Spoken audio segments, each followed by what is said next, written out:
Hello my dear students, আমরা যখন ইংলিশে কথোপকথন করতে যাব তখন আমরা আমাদের দৈনন্দিন জীবনে যে সকল সেন্টেন্স আমরা ব্যবহার করি সেগুলো দিয়ে কনভারসেশন করতে হয়।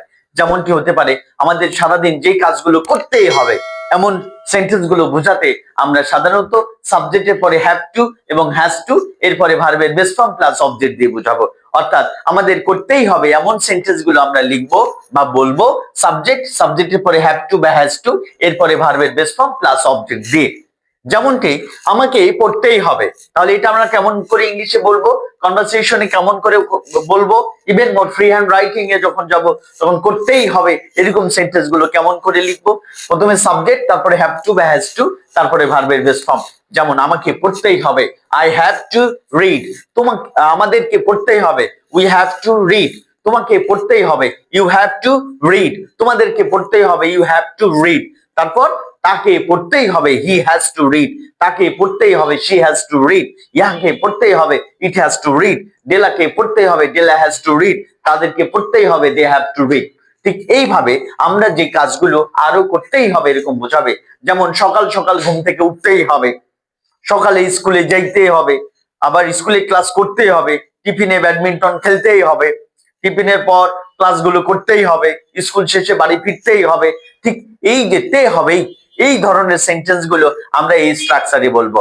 যেমন আমি এখানে রিড এর জায়গায় আই হ্যাভ টু রিড, রিডটাকে পরিবর্তন করে সাপোজ আমি বলছি রাইট, তারপরে আমরা বলতে পারবো প্লে, তারপরে সিং, তারপরে ড্যান্স, তারপর ড্র, ইত্যাদি ইত্যাদি। এখানে আমি 5টি ভার্ব লিখলাম।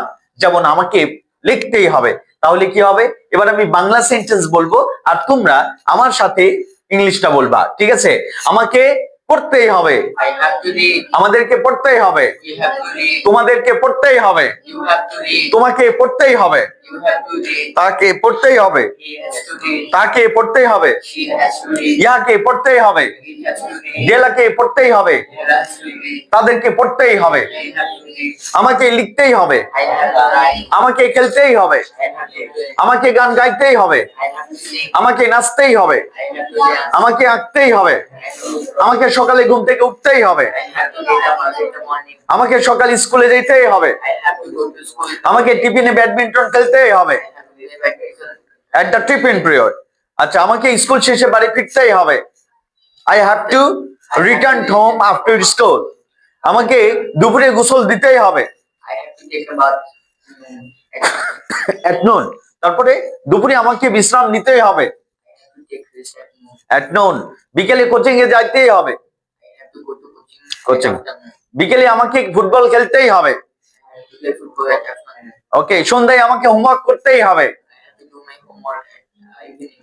রাতে আমাকে পড়তেই হবে, I have to read at night। রাতে টিভি দেখতেই হবে, I have to watch TV at night। রাতে আমাকে হোমওয়ার্ক করতেই হবে, I have to do my homework। রাতে তাড়াতাড়ি আমাকে ঘুমাতেই হবে, I have to go to bed early at night। ওকে, সকালে আবার আমাকে ঘুম থেকে উঠতেই হবে, again I have to wake up early in the morning। Good. তাহলে এইভাবে আমরা যদি আমাদের দৈনন্দিন ব্যবহৃত সেন্টেন্স গুলো এইভাবে এক একটি স্ট্রাকচার দিয়ে আমরা শিখতে থাকি এবং প্র্যাকটিস করতে থাকি, আমি মনে করি উইদিন 3 মান্থ এর মধ্যে প্রতিটি স্টুডেন্টই ফ্লুয়েন্টলি ইংলিশে স্পিক করতে পারবে। সো এই আশা ব্যক্ত করে আজকের ক্লাস এখানেই। আল্লাহ হাফেজ।